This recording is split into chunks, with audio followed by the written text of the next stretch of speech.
The Miraculous Journey of Edward Tulane, Chapter 10. Lolly was a lumpy woman who spoke too loudly and who wore too much lipstick. She entered the house and immediately spotted Edward sitting on the living room couch. "What's this?" she said. She put down her suitcase and picked Edward up by one foot. She held him upside down. "Well, that's Susanna," said Nellie. "Susanna!" shouted Lolly. She gave Edward a shake. His dress was up over his head, and he could see nothing. Already he had formed a deep and abiding hatred for Lolly. "Your father found her," said Nellie. "She came up in a net, and she didn't have no clothes on her, so I made her some dresses." "Have you gone skivvy?" shouted Lolly. "Rabbits don't need clothes." "Well," said Nellie. Her voice shook. "This one seemed to."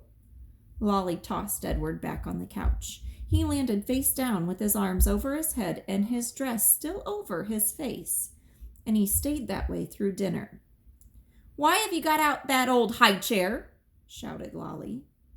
"Oh, don't pay it no mind," said Nellie. "Your father was just gluing on a missing piece, wasn't you, Lawrence?" "That's right," said Lawrence without looking up from his plate.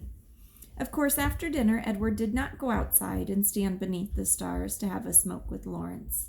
And Nellie, for the first time since Edward had been with her, did not sing him a lullaby.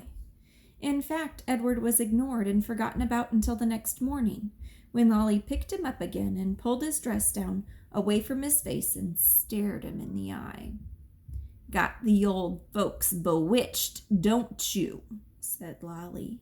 "I heard the talk in town that they've been treating you like a rabbit child." Edward stared back at Lolly. Her lipstick was a bright and bloody red. He felt a cold breeze blow through the room. Was a door open somewhere?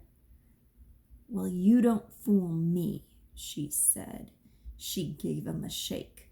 "We'll be taking a trip together, you and me." Holding Edward by the ears, Lolly marched into the kitchen and shoved him face down in the garbage can.